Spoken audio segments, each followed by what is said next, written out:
This is the Artist Entrepreneur Podcast. We are your hosts, Amanda Ritchie, Noah Dock, and me, Kerry Lee. We're three artists brought together by the love of circus and dance. Amanda from the world of Cirque du Soleil as an aerial soloist. Noah, our academic, and me from the commercial dance world. This is one of the greatest jobs in the world, but it comes with uncertainty. Each episode contains insight on how to pursue art-based businesses. We'll have a variety of guests and have lively weekly Discord. Tune in every week to hear our perspectives on the minefield that is the artist's way of life. Meisha Lee. Oh God, it's so nice to see your face. Hi. Hi. I've seen you in like years. You know what's so great about my friendships in the industry in LA? Everybody is so busy.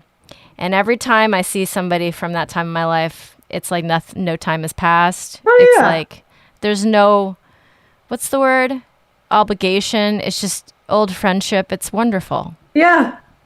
We're still kicking just in a different way. Yeah, in a different way. Okay, listeners, this is Meisha Lee. Her and I used to dance together. Yep. And then Meisha's career took several turns, and she's ended up on the other side of the camera, on the other side of the table. She has worked in casting. She's worked through the audition process, auditioning dancers. She's produced multiple projects, is learning how to direct. Am I right? Yeah, yeah, that is it. We started off together. When did you move to LA? I moved to LA in 2000. Okay, I got there at 2004. Okay, and then we danced on this one gig together a lot because all the Asian dancers got hired for it, and we had a blast. Was it at Saigon and Asia? Oh my God, I can't remember. I can't remember because I danced for all three of them at some point. Okay, yeah. So we did Saigon, and then we did Asia together.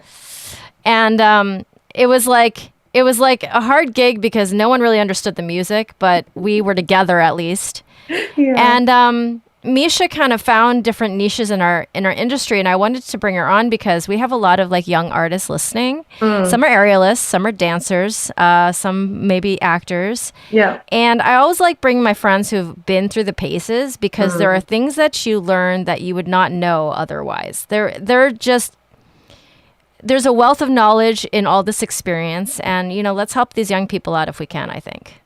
Yeah, I think the most important thing is that it's not linear. It's not a straight line.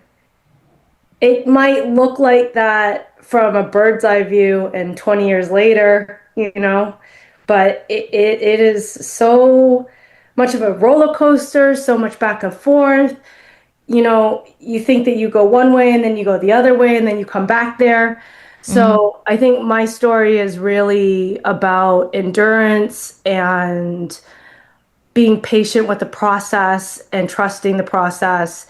And years later, it looks like it's a great career, but it was struggle bus, Yeah, me too. Same thing. What's up, Bean? Hey, you can't have your sound on in here. This is my kid. Hi. You want to say hi to Meisha? You're sweet. I have to edit a lot. You're fine. This is what happens. Here, bring your iPad with you. I love that she looks just like you. She does. She does. She does. Meisha, what was the process of being finished with dance and going on to produce or going on to be on the other side of the table? Because I don't think I know that story from your end. Well, actually, you were there for it.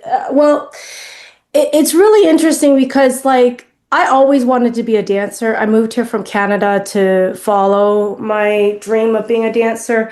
And yet, breaking into the dance industry was extremely hard for me. Like, I am shorter than you, and my body type is different than yours. And so I really had a harder time. Not only was it not cool to be Asian at that time, now it's okay. When we were coming up, it was just like one token Asian on a job. So we're all against each other for that job. You couldn't hire multiple Asians. The only time you hired multiple Asians is for those Asian jobs that we did, And so what had happened was I did get into Asia, and that was one of my first dance jobs here, but I also got fired because I was too thick. Is that true? Yeah. And at that time, I was in a small costume. Like, you know how they had all the Asia costumes had like sizes? I was literally in a small costume, but for my height and whatever, I know aesthetically my build is more athletic looking. Like I got cut. And so Kristen started using me as her assistant choreographer.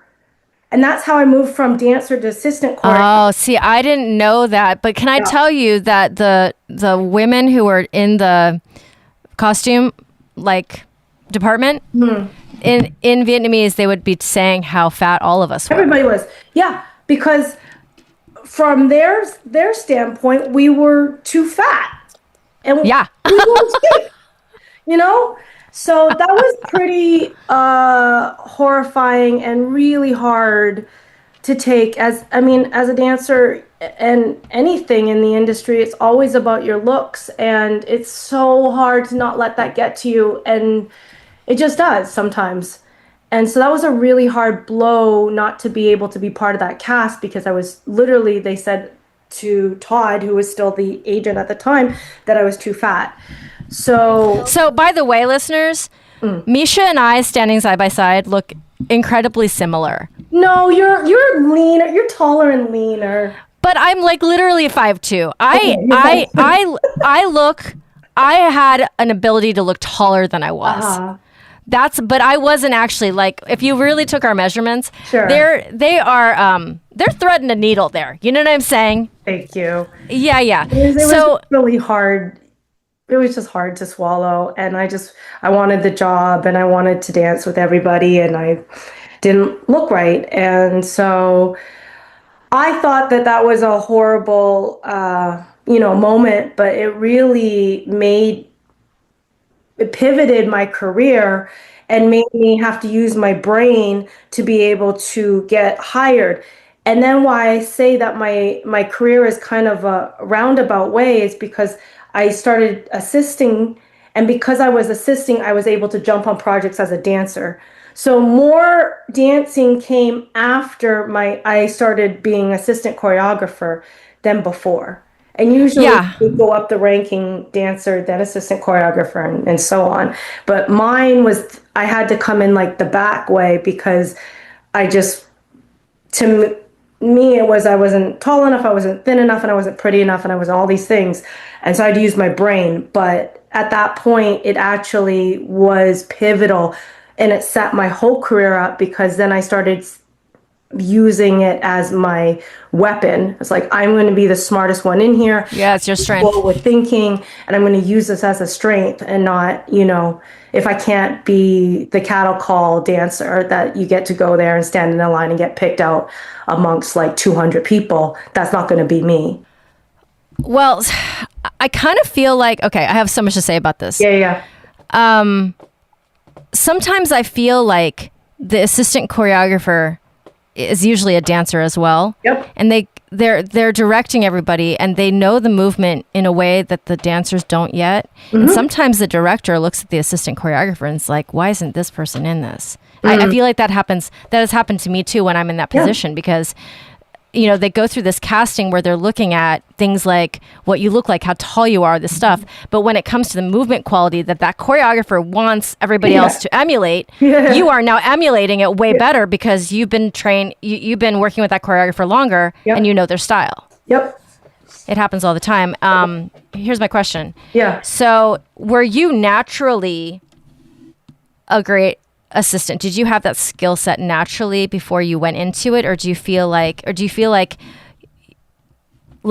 your skills lent well? Because I think they did. Thank you. I think there was some innateness to it for sure, but I also think it's something that you hone in, and you see the skill sets, and you just keep sharpening that up. So I think that if there are listeners out there that are interested and they don't know if they have what it takes, you do it once, and then you realize, oh, I need to be more organized. I need to be a step ahead of the choreographer. Like you learn how to be better. I also kind of laugh about it, because I think just you'll understand this, but just being a people pleasing person, you just, you just want to do good by people and you just want to make it easier. And so that's all really an assistant is. And each choreographer, just as every director too, every person that you're assisting needs something else. Like one person might want you to be a soundboard, but one person might want you to come up with actual steps. Yes. Or in some choreographers and directors just want you to hold their hand and just like keep going and be a cheerleader. So it's different for everybody, and you're learning with the relationships, you're learning like to be that support system for each choreographer. Well, and sometimes they don't actually know what they want, or sometimes they think they know what you want and tell you the opposite, and you have to like suss out what exactly they want, right? That has to be a skill set as well that you either developed or that you had. Yeah, so having emotional intelligence, being able to read the room and read your person that you're assisting, and navigate that. And with any relationship, you're learning constantly, right? So, yeah.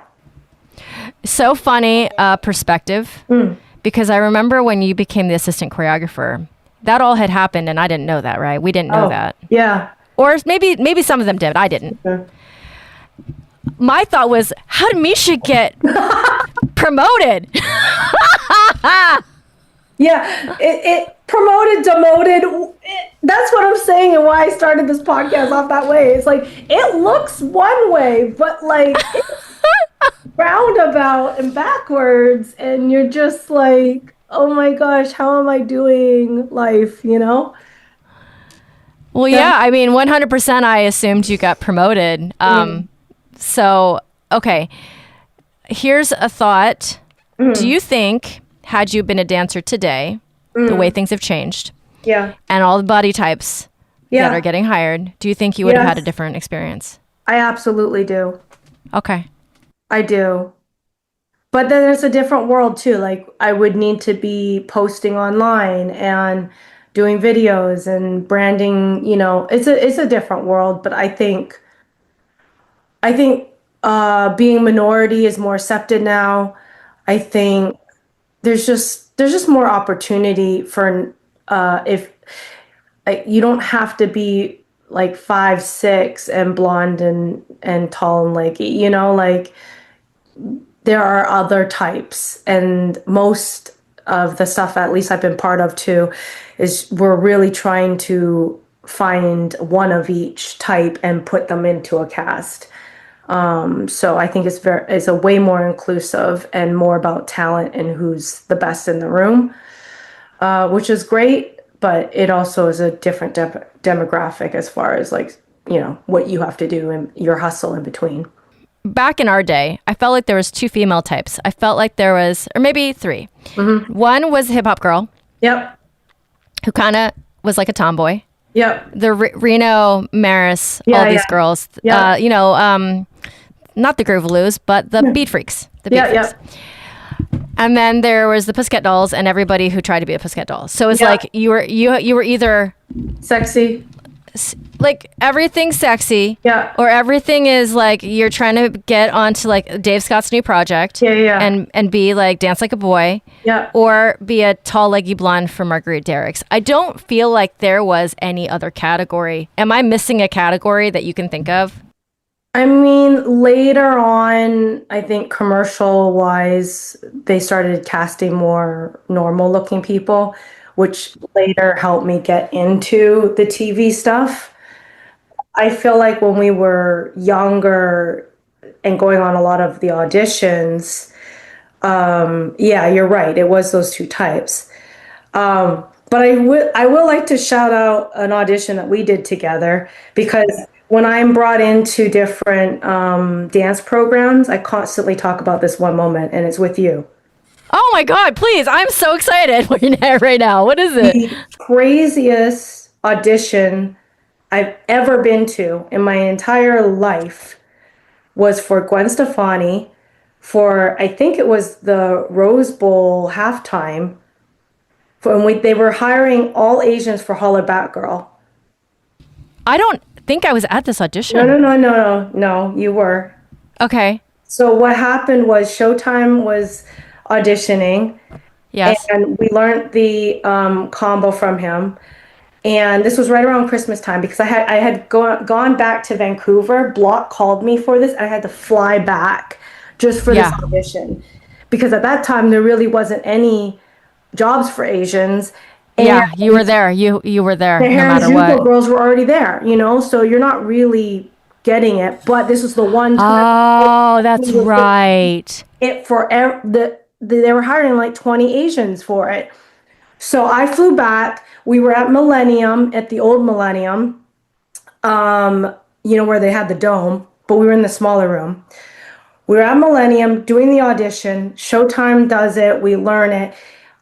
I'm like looking, because you walk in and you're sizing up the room. You're like, ooh, there's like, whatever, 25 girls. I can do this. So, because it was a closed audition. So then he goes, before we even start to break off into groups, he says, if you worked for me, sit down. So all of the people in the room, except for maybe five of us, sat down in the front and just watched at the mirror. Oh, okay. Maybe I blocked this out because So this you watch seems this because traumatic. this is the moment. This is the worst, best audition experience ever. Sort of. I don't know how you want to say it, but I bring it up in all my master classes. So there we are. There's a few of us, and one by one, we keep doing it. And he's got his sidekick on, right? Because back then we had sidekicks.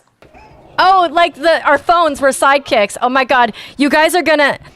My listeners are gonna have to go and Google and find out half the shit that we're talking about. What a sidekick is, yeah. Yeah. So we're supposed to be dancing. Well, we are dancing, and he's watching us and kind of just looking up every 2 seconds off of his sidekick. He's texting. He's not really even paying attention. And one by one, every time we do it, he would say, such and such, sit down. That meant they booked it. They kept doing that until it was you and me. And we did not. And Yeah. there was only one spot. So we danced for to the death of us. We did it at least 7 times. Just the two. Meisha, I did not get this job. Nope, hold on, keep going. So we're battling it. And I am just dying because I know at that time, I look back at it, I was beasting way too much. I was in beast mode and not in the pocket. I should have just pulled back. But every time we did, I just brought more and more and more energy because I wanted. Right, that's what you do. Yeah. So If the you're two trying of to- us did yeah. it at least 7 times. Oh my God. Just Jesus the two Christ. of us. And every time he would look up and be like, I don't know, do it again.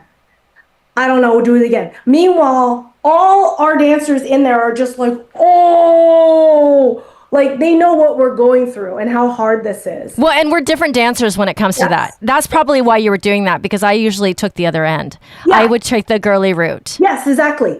And I should have pulled back a bit more in the pocket, and he was probably waiting for you to jump out a little bit more. So it was like oranges to apples because we were different, Right. we execute differently. But now as a seasoned dancer, I could go back and know what I needed to do, but I just kept going beast mode, harder, harder, harder. Anyway, we did it over and over and over again, which felt like an eternity. Then one time he looks up and he shrugs and goes, Meisha. And I dropped to my knees and we both hit the floor, and all the girls come rushing up to both of us to give us hugs because it was just excruciating. You blacked this out because this is. I blocked this out. I have no memory of this at all because it would have traumatized me had I held on to it. It was horrific. We danced our butts off, and it was. I don't know, do it again. I don't know, do it again. And literally all the dancers were just mortified because how could you just keep making us do it? And I almost got to a point where I'm like, just pick her. I don't have any. It's Carrie's, just go. So Listen. anyway, so then that happened. Okay, so then I book it, air quotes. I fly back to Vancouver. I'm like, oh, great Christmas. Da, da, da, da, da, da. I get a call from Block. Hey, Meisha, I have some disappointing news for you. And I said, what? They're like, oh, the job has been canceled. Oh, She pulled out, and that was the Jesus. year Ashley Simpson went and did it. This was the Rose Parade or the Rose Bowl? I think the Rose Bowl. So the gig never happened. All those 24 other girls also got canceled. And we're talking about Reno. We're talking about So Jenny was in the room. Jenny It was Kita. the Harajuku girls, and they were expanding it, and we're going to be like the Harajuku girls. Chieko was in there, right? You guys, these are the girls that I grew up with. I mean, when I say grew up, I was already in my 20s, right? But like, these are the ones we battled it out for every single job. But now that we have so much perspective, and obviously you unlocked, I don't really have this memory, you guys. And I can tell you that I probably auditioned hundreds and hundreds and hundreds of times. So I guess it makes sense.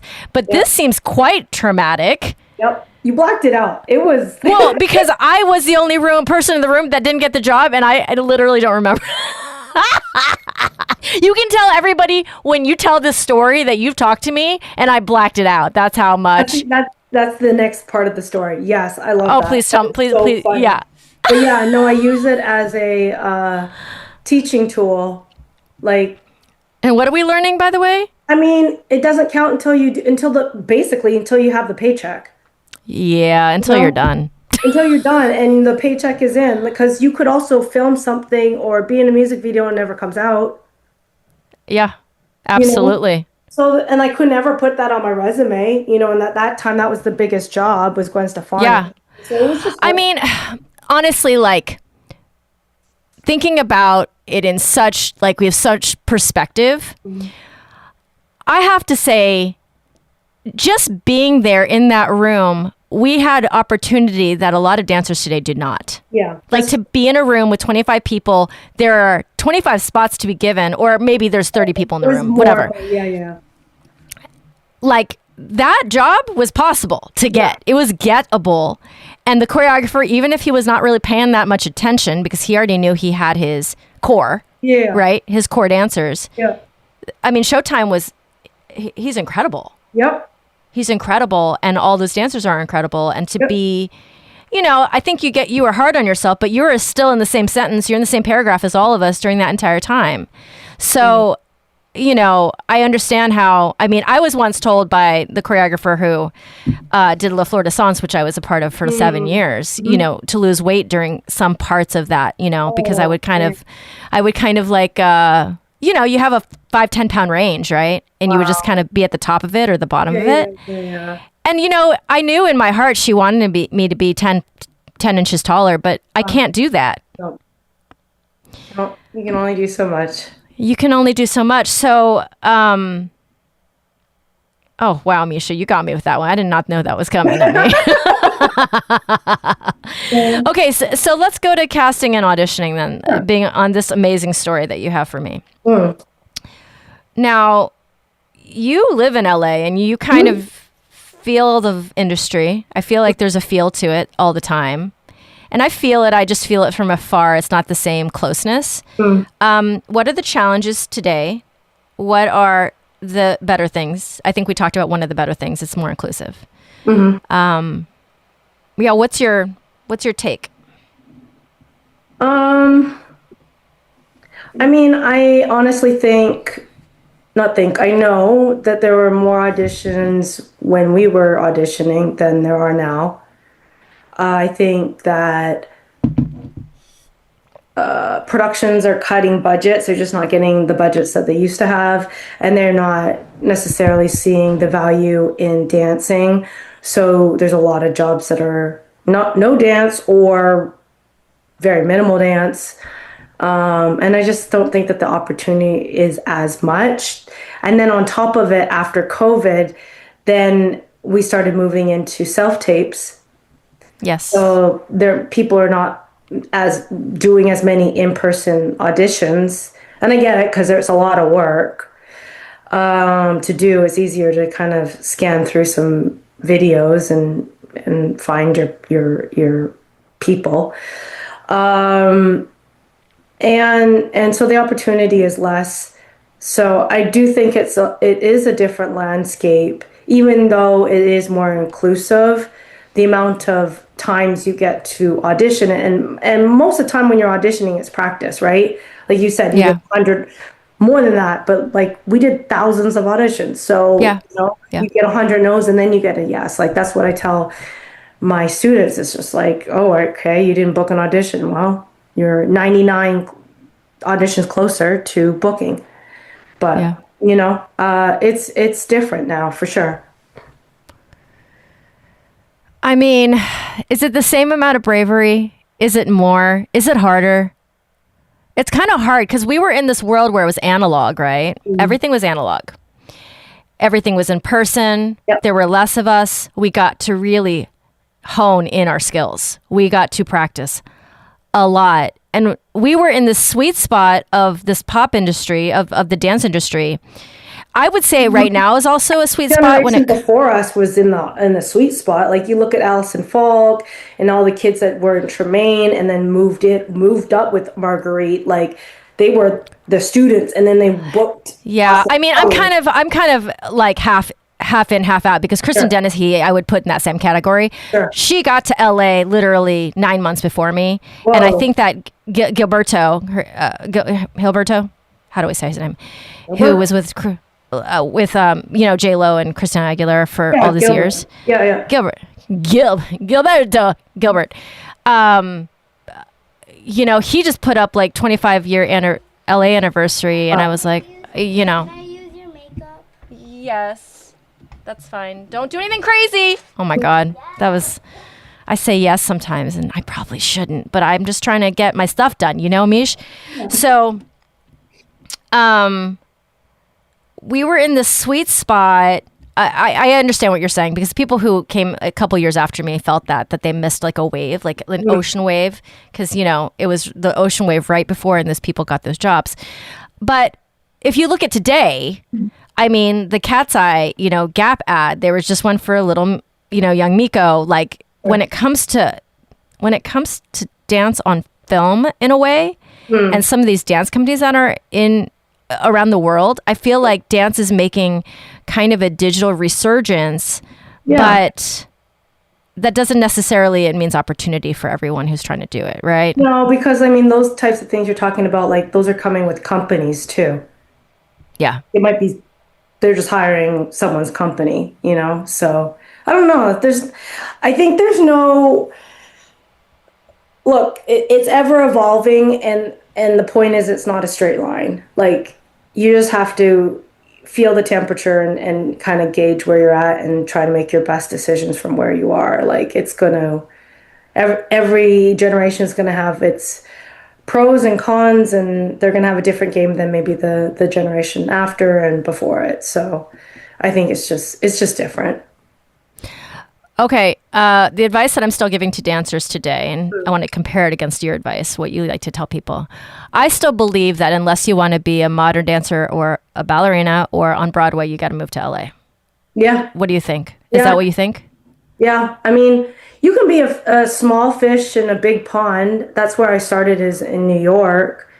And it's easier. It's a smaller pond there.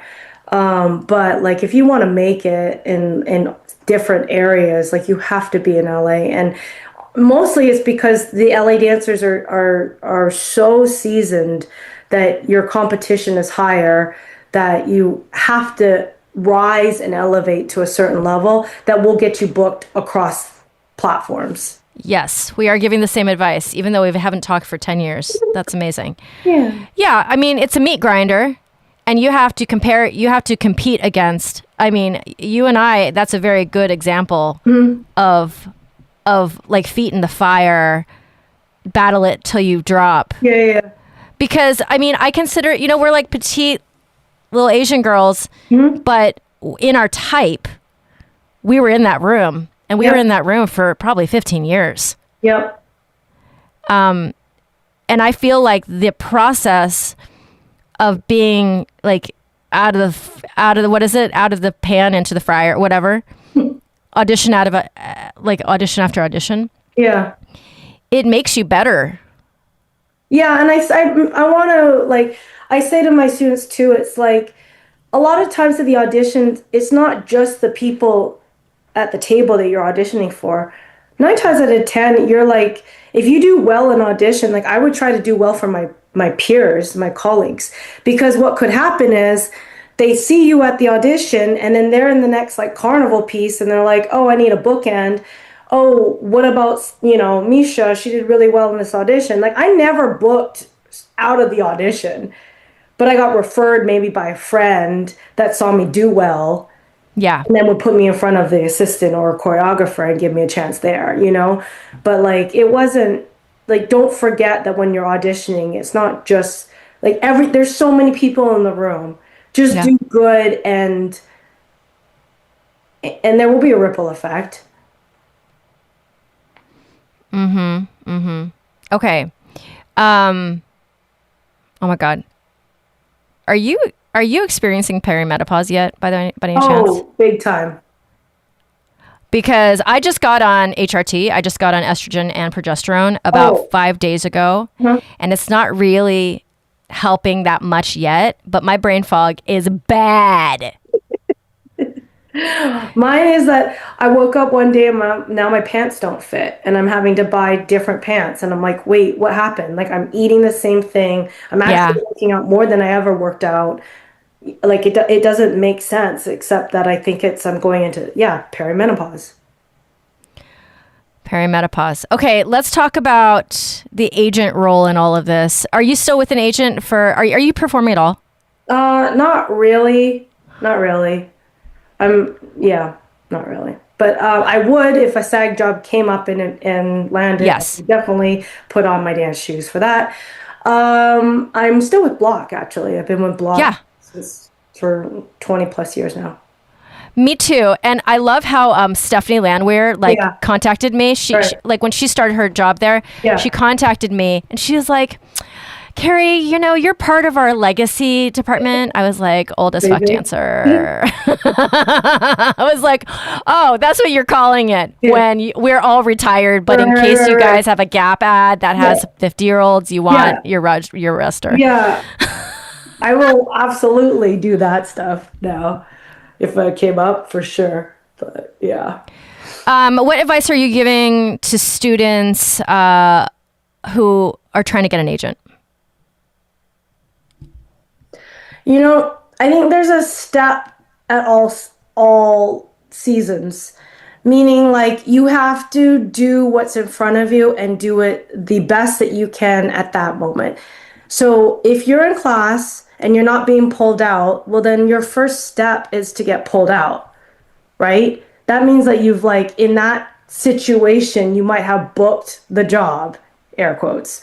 So you can't just be at the back of the class, not being picked out by the choreographer for the first group and expect that you're going to get an agent. That just doesn't make sense. You have to be the best in that room for each of your classes. I like that. Make that your goal. I think it's all about knowing what your goal is and then working backwards until you can get that bite-sized bit. And that bite-sized bit might just be, you need to be so flippin' outstanding that everybody talks about you in that class. Start there. Because if you do that, then the next step, you are the best in that room. And then the next step, then when you go to these auditions and you go to an open call for an agency, then you should be the best in the room because you've been training to be the best in the room. Then that translates to you in the audition. So I don't think that, I think people can get ahead of themselves and get really lofty with their dreams without being realistic. So dude, you're in the back. Why would you get an agent? Are you front and center yet? Well, then until you have enough confidence to be front and center, work on getting up there first. There's so many steps before that. And then when it's ready, when the time is ready, you will book it and you'll have an agent. Thoughts and feelings on classes being more like that now than actual real training where you're not being filmed all the time. Thoughts and feelings on that? I mean, I hate it. I'm old school. That's part of the reason why I'm not dancing. No, thank you. I'm glad that we didn't have that, but and I also don't think this is going to be a little risque to say, but I also don't think the teachers teaching are good either. The teachers that are the ones that people want to take classes from are hot on social, but you don't have anything on your resume. Have you ever been on set? Have you ever danced for anybody? Like, you have no resume. So it's like Yeah, that. they just have some cute moves, maybe. Yeah, and it's like that for the convention world too. Like, where's your IMDb? Where are these things? What makes you there? And then you get paid $3,000 a class. Like, it's just, I don't know. I think there's a lot of things that are kind of upside down about our industry, which is unfortunate, but also why I'm like, I'm gonna go do this now. Okay, yeah, let's talk about some projects that you've done recently. The one that jumped out at me was Dita Von Teese because I'm a huge fan of hers. Yeah. Tell me about this project. How are you involved? Well, it's weird. I think it's like dance took me so long and so hard to get into that you learn to see opportunities and just take them, right? Like when you're pushing that boulder uphill for that long, then when things start to coast, you don't ask questions. And so it's kind of weird how I've come to producing, but it wasn't planned. It was just like what I was really trying to do was direct at that time. But that I was making all these commercial specs and shorts and going to film festivals and doing all the things, but like wasn't budging for me. I wasn't making money at it. And then I got asked if I could produce a show, and I said yes without like really thinking about it. I had been an assistant director for a circus, and I had done like other things that would like I did have experience in conquering crazy stuff, but it's not like I had specifically produced. So basically the director of the circus that I did, Michael Schwant, was executive producer and creative director on Dita Von Teese for her Vegas show. And so he had asked me if I wanted to produce. And I had just known, like, coming off of Masked Singer and being supervising producer and like just the stuff that I had done, I knew I had the skill set to do and pull things off, but I just didn't really have the resume. Before he believed in me and gave me the shot. And so my very first producing job was for her Vegas residency in the Jubilee Theater, which was iconic to be able to use those costumes. So that was pretty cool. Then from there, I did Rose Parade, and I was lead producer for 3 years on that, overseeing all the performances. And then I've been contributing producers on different TV things for Riot and Kids' Choice Awards. And now I'm working for Cole Walliser, the director who does like the glam bots. And so now I'm producing for him. So I'm kind of taking a step away from the dance industry, though, if a job comes up, then I'll come back to it. But I've been producing more, and it's just because it's kind of fallen into my lap using tools that I found when I became assistant choreographer, which is organizing and thinking ahead and reading the room and all the things that you have to do as an assistant does translate to being a producer. So it's kind of something that I've just fallen into and uses all my experience in television and trying to be a director and producing my own shorts and doing the shows and knowing what it's like to be a performer, what you need to be supported in that moment, like just all the elements. Having the pathway that I've had, it just like makes sense at this time. Well, I mean, I think it makes sense because your skill set is apparent to the other people that are in the room as well. I mean, I've worked alongside you a couple times, like assistant choreographer. Yeah. And there are some things that you had just figured out already that I was like, oh, that's a good idea. I was like, oh, I wish I had thought about it, but it doesn't matter because we're on the same team and she already thought about it. Yeah. So, here to support. So what's the biggest challenge around being a producer? Thinking about people out there who might want to go into production. What's the biggest challenge? Every project is different, right? Every project's got its own hurdles, just like being a dancer and hitting the stage and when you're on tour, like, it's just like there's going to be different hurdles with everything. So maybe thinking on your feet type of situation Yeah. is You're the biggest constantly thing. like producing is like being a firefighter. Like you're constantly putting out fires, and if you're good at your job, nobody knows that you've done it. That's the truth. Because their job is to stop things before it gets to the creatives. So any problems that they're not getting to the director, the choreographers, especially the dancers, that you're just like a shield, and you solve it and you don't say anything and you just carry on as if nothing happened, because you tell your drama to somebody else and it gets down the line, and that's how stress is passed through the hierarchy. And so they always say, like, in our industry, it starts from the top, right?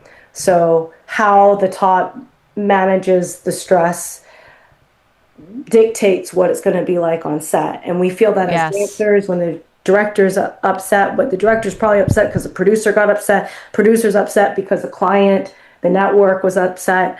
So I think from learning about all this and being in each step, each position, it makes me a stronger producer, because I really want to make sure that everybody's taken care of, that it doesn't get down there like the buck stops here and this is where I need to handle it, and nobody knows about that. But that's also hard.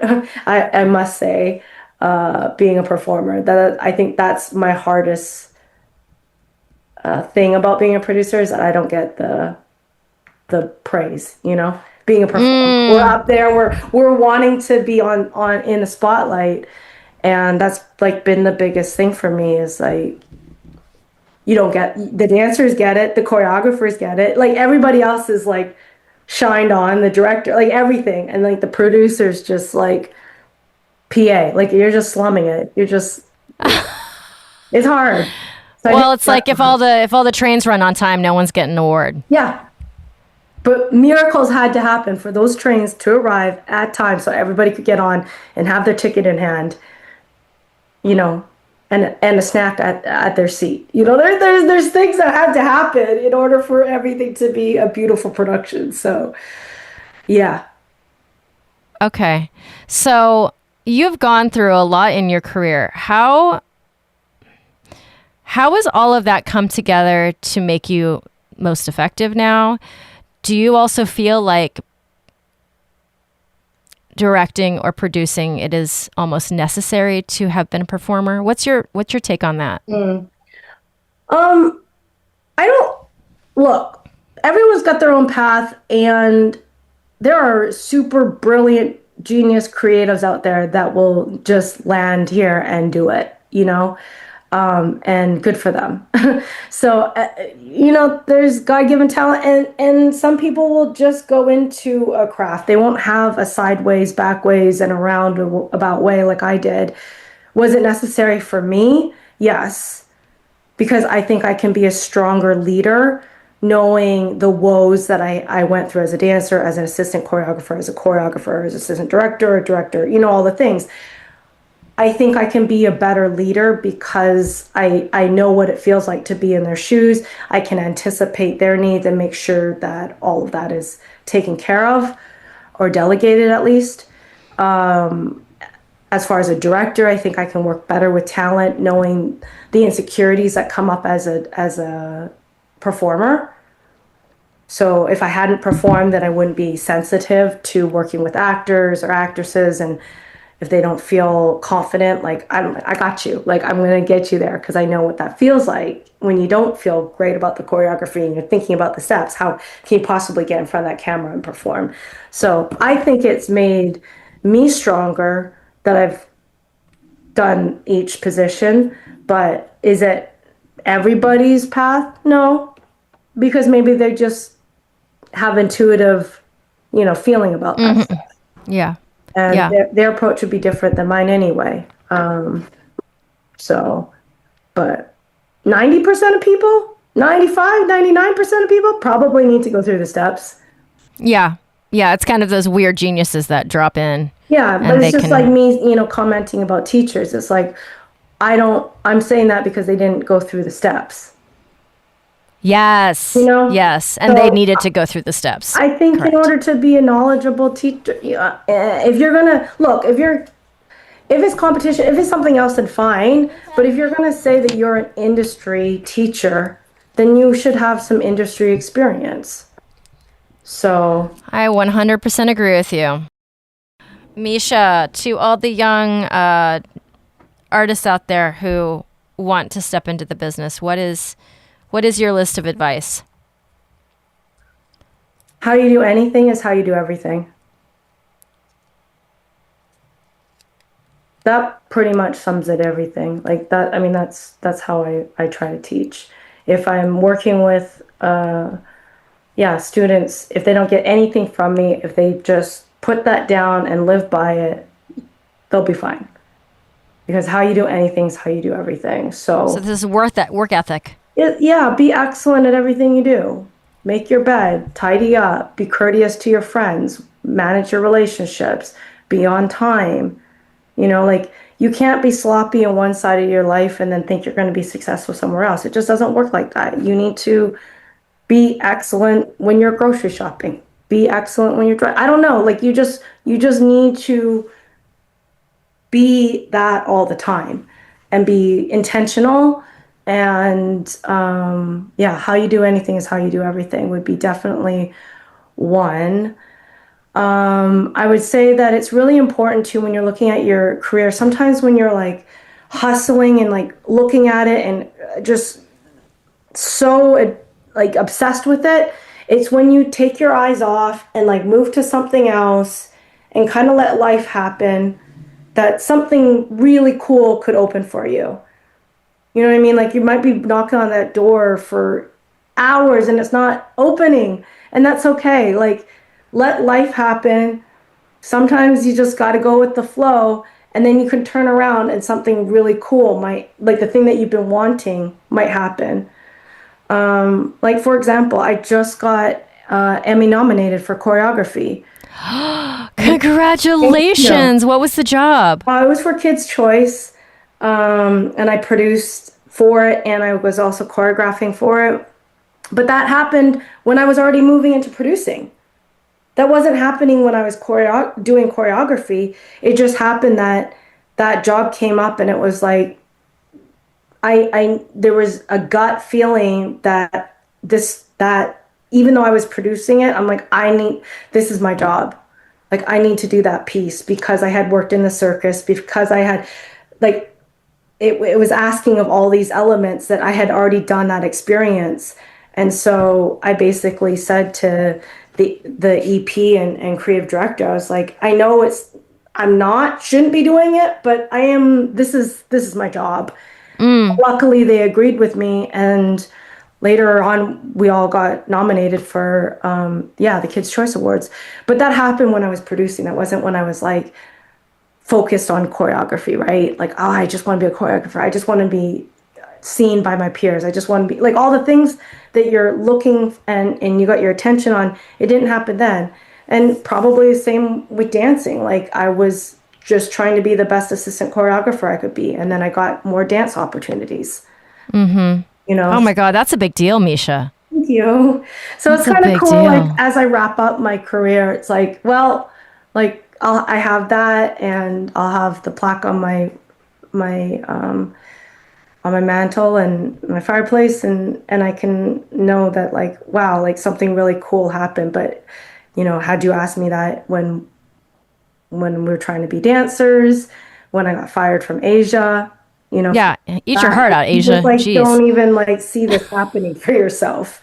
So I think sometimes your career can be forward, backwards, and sideways. Like and it might happen when you least expect it. Like when you're focusing on something else. But I was focusing on being excellent where I was, and then something else opened up.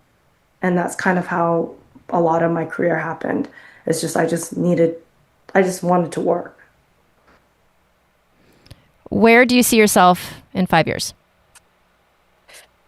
Oh, this is a touchy subject. Oh, please. Well, I would really like to be a mom, Okay. but I don't know if that's in the cards for me. I have frozen my eggs, so that is a possibility. I just don't know that I don't know that I could be a single mom. I know it's possible, but I know it sounds really dumb, but it's very humbling once I got my dog. I thought that I could be super mom and I can do this, but like I need dog sitters all the time. And for that, and it's just like, especially producing, like I don't have time. Like I don't, you have to get stuff done. And more than anybody, like you have to make space for these beautiful humans. So I don't know. I didn't ever think that I'd be, following, directing and producing and doing things. Like I just came to LA to be a dancer. Right. So who knows? Anything is possible. And maybe if I'm taking my own advice, it's not going to happen in a straight line. It's going to go via a roundabout way. Okay. You want to say goodbye to Meisha? Meisha, we didn't completely catch up, but this was just so amazing. I'm so happy to talk to you. Thank you for having me. It was an honor. You want to say, here.